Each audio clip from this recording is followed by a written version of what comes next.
Seigneur Tout-Puissant, sur tes apôtres tu envoyas le Saint-Esprit, faisant ta bonté qu'il ne s'éloigne pas de nous, mais renouvelle et illumine nos cœurs. Pose sur nous ton regard, revêt-nous de ta splendeur. Que ton esprit nous fasse goûter ce qui est droit, et qu'il enlace ce qui dévie et réunisse ton peuple dispersé par le péché.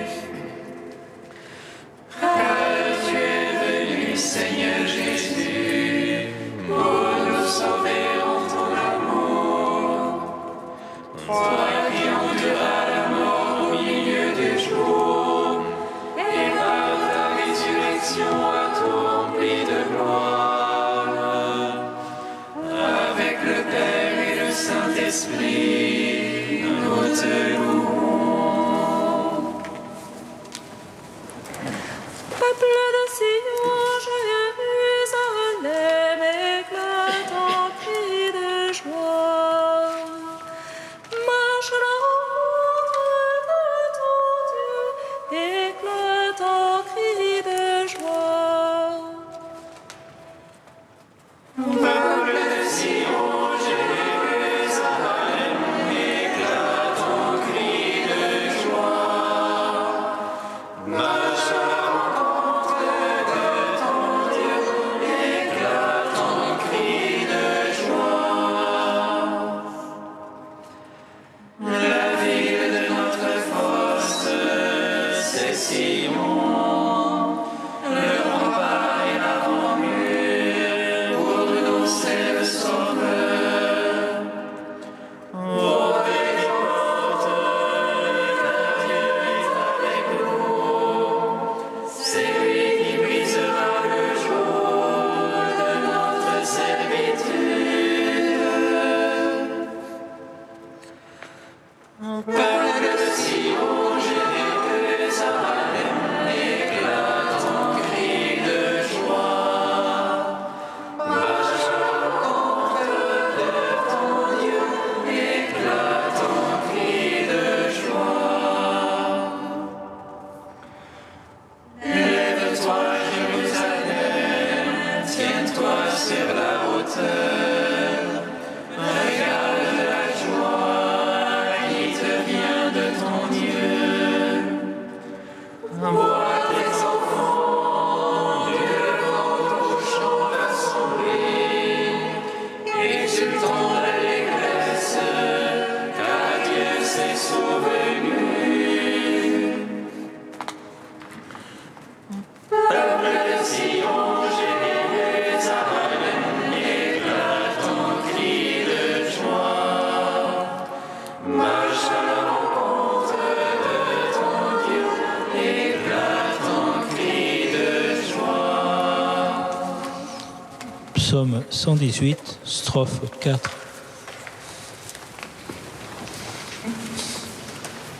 Oh, si tu déchirais les cieux, et si tu descendais,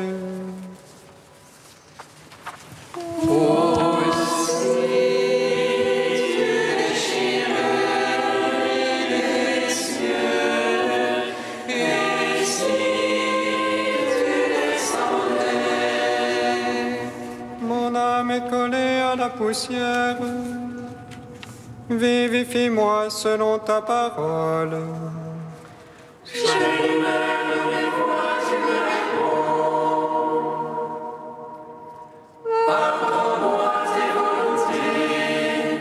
Fais-moi comprendre la voie de tes préceptes.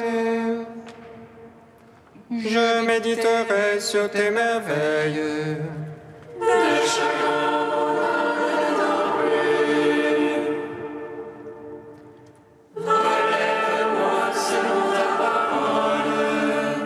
Détourne-moi de la voie de mensonge. Fais-moi la grâce de ta loi. J'ai choisi la voie de vérité. J'ai désiré tes jugements. Je me tiens collé à ton témoignage. Seigneur, ne me déçois pas. Je cours sur la voie de tes ordres. Car tu as mis mon cœur au large.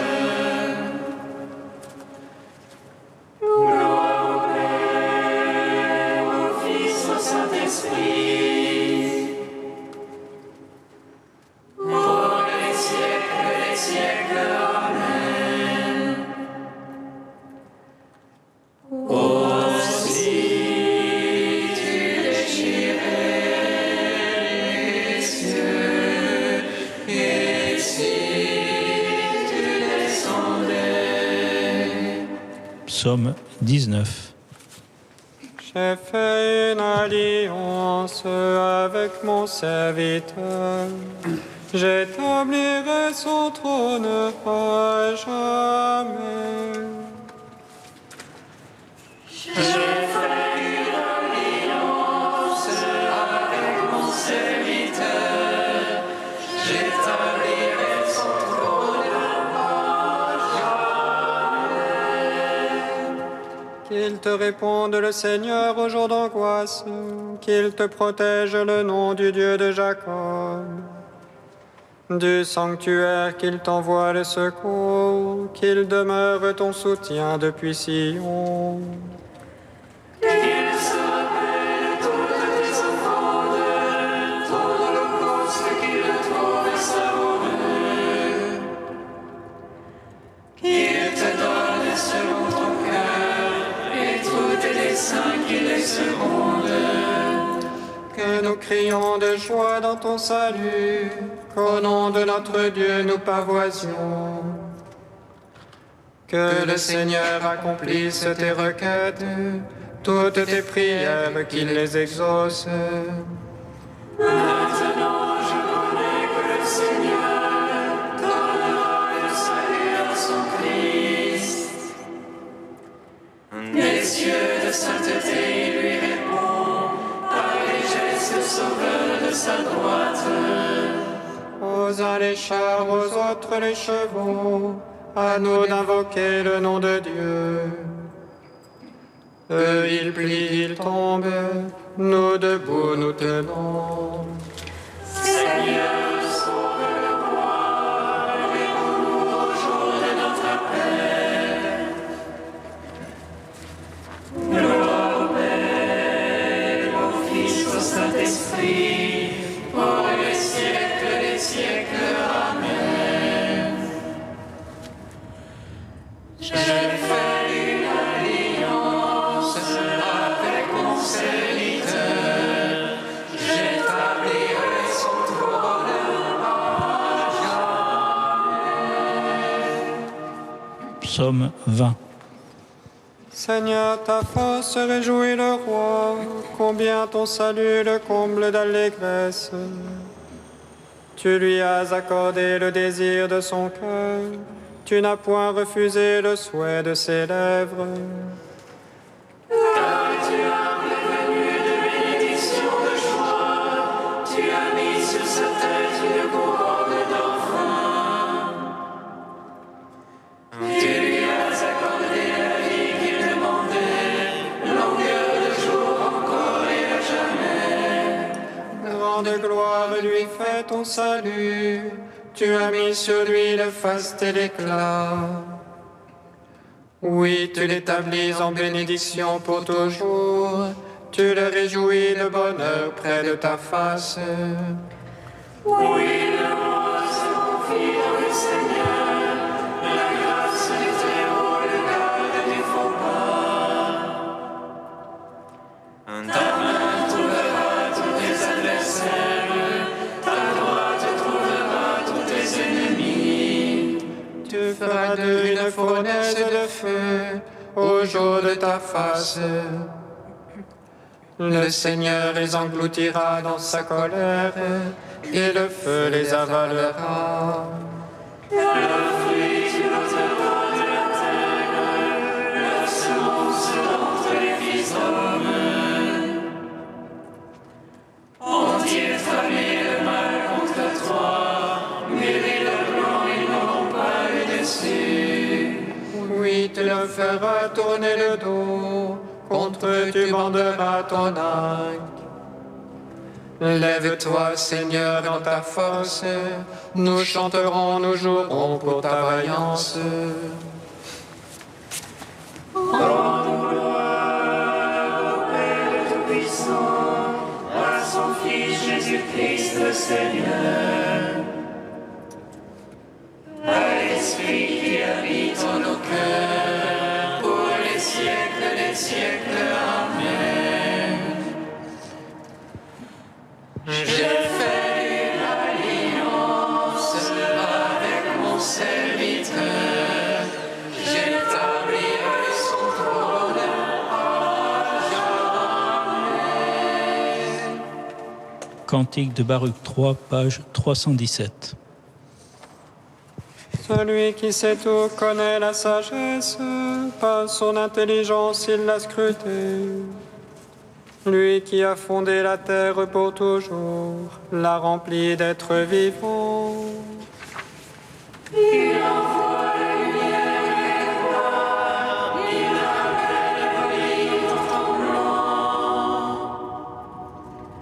Les étoiles brillent à la poste joyeuse, à sa voix elles répondent, nous voici. Elle brille avec joie pour leur auteur, c'est lui notre Dieu. Aucun autre ne lui est comparable, il a scruté la connaissance tout entière.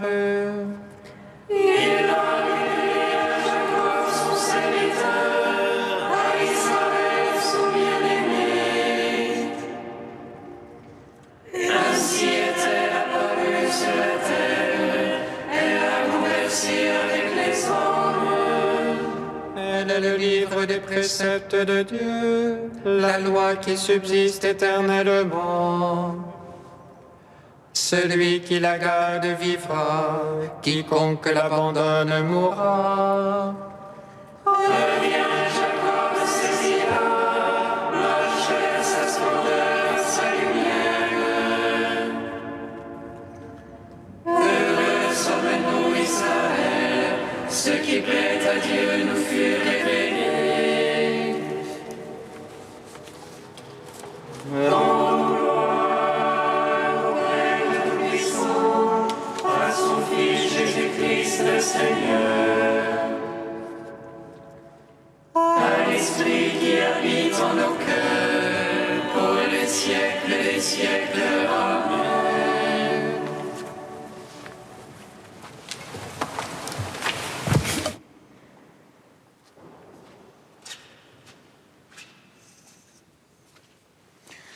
De l'encyclique Fratelli Tutti du pape François.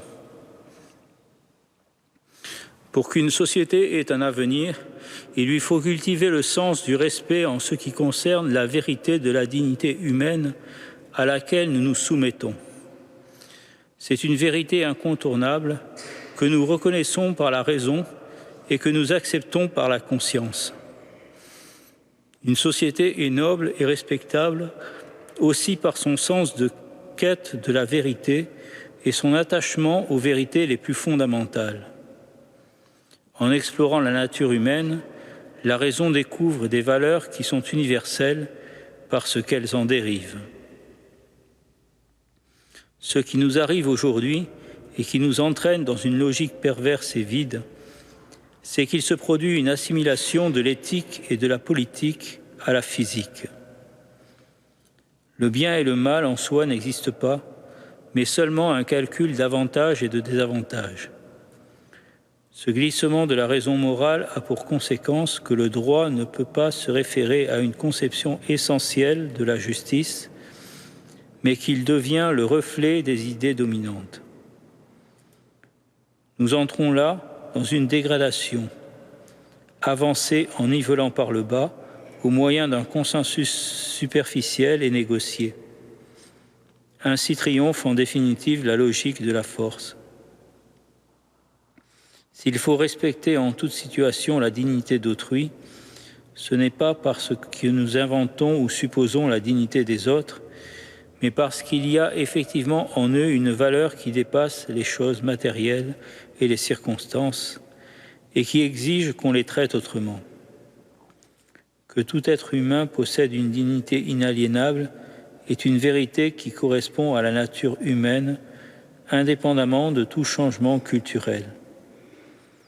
C'est pourquoi l'être humain a la même dignité inviolable en toute époque de l'histoire, et personne ne peut se sentir autorisé par les circonstances à nier cette conviction ou à ne pas agir en conséquence. L'intelligence peut donc scruter la réalité des choses à travers la réflexion, l'expérience et le dialogue, pour reconnaître dans cette réalité qui la transcende le fondement de certaines exigences morales universelles. Ce fondement pourra paraître suffisant aux agnostiques pour conférer aux principes éthiques fondamentaux et non négociables une validité universelle ferme et stable en mesure d'empêcher de nouvelles catastrophes. Pour les croyants, cette nature humaine, source de principes éthiques, a été créée par Dieu qui, en définitive, donne un fondement solide à ces principes.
Tes serviteurs attendent ton retour. Les yeux levés vers toi, Seigneur, tes serviteurs attendent ton retour. Immuable en ton dessein, Seigneur, tu préserves la paix de qui s'appuie sur toi. Les yeux levés vers toi, Seigneur, tes serviteurs attendent ton retour. Lecture du livre du prophète Isaïe. En ce jour-là, ce cantique sera chanté dans le pays de Juda. Nous avons une ville forte. Le Seigneur a mis pour sauvegarde murailles et avant-murs. Ouvrez les portes. Elle entrera la nation juste qui se garde fidèle. Immuable en ton dessein, tu préserves la paix de qui s'appuie sur toi. Prenez appui sur le Seigneur à jamais, sur lui le Seigneur, le roc éternel. Il a rabaissé ceux qui siégeaient dans les hauteurs, il a humilié la cité inaccessible, l'a humilié jusqu'à terre et lui a fait mordre la poussière. Elle sera foulée aux pieds, sous le pied des pauvres, les pas des faibles. Gloire à toi, ô Dieu vivant, gloire à toi. Gloire à toi, ô Dieu vivant, gloire à toi. Commentaire de sœur Marie Aimée. Frères et sœurs, voici que nous montons à Jérusalem. En cette première semaine de l'Avent, le prophète Isaïe nous surprend un peu. Nous nous sommes mis en marche spirituellement vers la crèche de Noël et nous visions la petite bourgade de Bethléem, espérant y déceler bientôt la scintillation de l'étoile. Mais c'est vers Jérusalem que le prophète résolument nous entraîne. Pourtant, nous ne sommes pas encore en carême. Y aurait-il mal donne?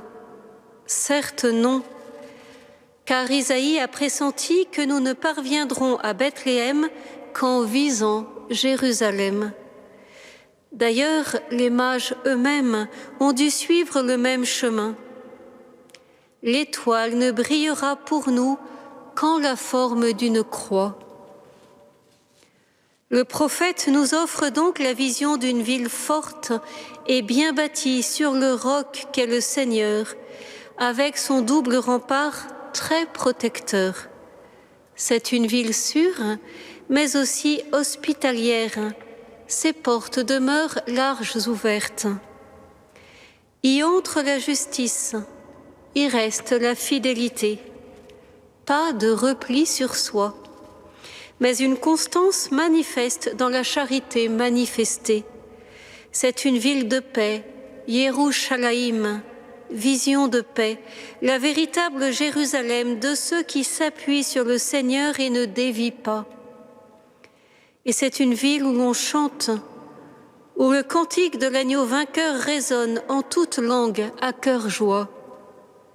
C'est vers elle donc que nous marchons en Église pérégrinante, puisque c'est pour elle que nous avons été créés, pour elle que nous avons été rachetés par le Verbe fait chair. Jésus est né à Bethléem pour nous faire tous entrer à Jérusalem, non pas plein de honte et en catimini, mais hurlant de joie d'avoir été par lui libérés. Mais libérés de quoi, au fait? Libérés d'une autre cité dépeinte ici par Isaïe, la cité inaccessible, ou qui se croyait telle, la ville orgueilleuse qui se pavanait sur les hauteurs de ma montagne sainte, si l'on en croit un autre prophète, Sophonie cette fois, cité pharisienne, de qui méprise ou jalouse, écrase ou ostracise, sous des apparences pieuses ou ostensiblement mécréantes, peu importe. Elle est multiforme, mais toujours difforme. Jamais multicolore, mais qui décolore tout ce qui l'approche. En elle, on ne s'émerveille pas, tout est dû. On ne chante pas, tout est morne. Au mieux, on y trouve un silence glacé, au pire des ricanements cyniques. De loin, pas de muraille, pas de clôture, on s'y croit tellement libre. Mais de près, pas de porte du tout, on y est enfermé, confiné, sans lumière. À force, on s'est habitué à son obscurité au point d'avoir oublié combien un seul rayon de soleil peut réchauffer un cœur. Mais, en tendant l'oreille de notre âme, nous entendions au loin, si loin, le murmure presque imperceptible du chant de Jérusalem. Et quelle nostalgie alors! Oh, si tu déchirais les cieux, si tu descendais, Seigneur, fais briller sur nous ta face. Frères et sœurs, pour nous rendre à Jérusalem, la ville de la lumière, il a fallu Bethléem et la paille de sa grotte obscure. La cité inaccessible où nous étions emprisonnés a été mise à sac, ruinée, réduite en poussière sous le petit pied de l'enfant divin. Lui qui de riche qu'il était s'est fait pauvre pour nous enrichir de sa pauvreté. Lui, le Dieu fort, qui a choisi ce qui est faible dans le monde pour confondre ceux qui se croient forts tout seul, sans lui, et qui domine les faibles. Sa victoire est notre joie, et déjà nous nous mettons en marche à sa suite pour, par elle, prendre possession de notre héritage si magnifique. Mais ne regardons pas en arrière, n'ayons pas un regard de regret vers la cité dévastée. Elle nous fascinerait à nouveau et nous figerait sur notre route comme une statue de sel. Choisissons la vie et apprenons en cet Avent à ce que notre non soit non, à ce que notre oui soit oui. Comme en écho revient en effet à nos oreilles la célèbre formule de saint Augustin. 2 amours ont bâti 2 cités. L'amour de soi jusqu'au mépris de Dieu, l'amour de Dieu jusqu'au mépris de soi. Il faut choisir et nul, pas même Dieu, ne le fera à notre place. Seul le premier pas nous revient et il coûte. Mais après, en riant, en nous entraînant mutuellement, nous courrons ensemble à l'odeur des parfums de la Jérusalem d'en haut, dans le sillage du scintillement discret et souriant de l'étoile filante de la crèche qui toujours nous guidera. Alors, n'hésitons pas, marchons humblement vers Bethléem, fixons résolument Jérusalem.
Viens Seigneur, viens nous sauver. Viens Seigneur, viens nous sauver.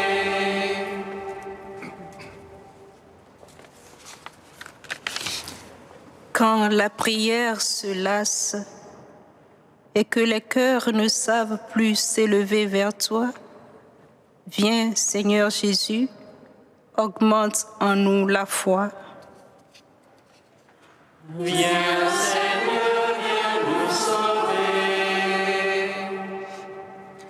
Quand la lumière s'obscurcit et que les cœurs ne savent plus veiller, viens Seigneur Jésus, augmente en nous l'espérance.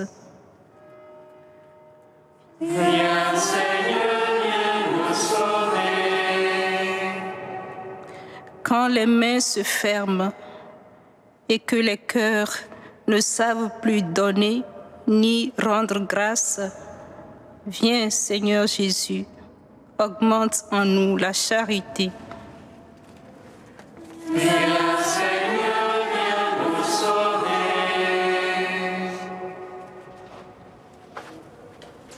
Dieu saint, saint fort, saint immortel, aie pitié de nous. Dieu saint, saint fort, saint immortel, aie pitié de nous. Dieu saint, saint fort, saint immortel, aie pitié de nous. Gloire au Père et au Fils et au Saint-Esprit, maintenant et toujours et dans les siècles des siècles. Amen. Saint immortel, aie pitié de nous. Dieu saint, saint fort, saint immortel, aie pitié de nous. Comme nous l'avons appris du Sauveur et selon son commandement, nous osons dire Notre Père qui es aux cieux, que ton nom soit sanctifié, que ton règne vienne, que ta volonté soit faite sur la terre comme au ciel. Donne-nous aujourd'hui notre pain de ce jour. Pardonne-nous nos offenses, comme nous pardonnons aussi à ceux qui nous ont offensés. Et ne nous laisse pas entrer en tentation, mais délivre-nous du mal. Tu as voulu, Seigneur, que la prédication de saint François Xavier appelle à toi de nombreux peuples d'Orient. Accorde à tous les baptisés le même zèle pour la foi et fais que ton Église se réjouisse d'avoir partout dans le monde de nouveaux enfants. Par Jésus-Christ, ton Fils, notre Seigneur et notre Dieu, qui règne avec toi et le Saint-Esprit, maintenant et pour les siècles des siècles. Amen. Bénissons le Seigneur. Nous rendons grâce à Dieu.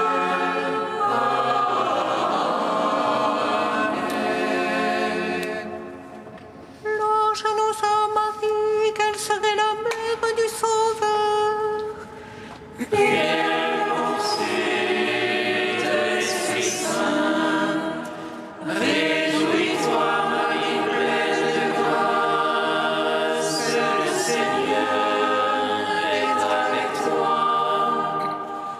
Tu es bénie entre les femmes et Jésus, le fruit de ton sein, est béni. Voici la servante du Seigneur. Qu'il me soit fait selon ta parole. Réjouis-toi, Marie pleine de grâce, le Seigneur est avec toi. Tu es bénie entre les femmes et Jésus, le fruit de ton sein, est béni. Et le Verbe s'est fait chair. Et il a demeuré parmi nous. Réjouis-toi, Marie pleine de grâce, le Seigneur est avec toi. Tu es bénie entre les femmes et Jésus, le fruit de ton sein, est béni. Priez pour nous, Sainte Mère de Dieu. Afin que nous soyons rendus dignes des promesses du Christ. Malaz de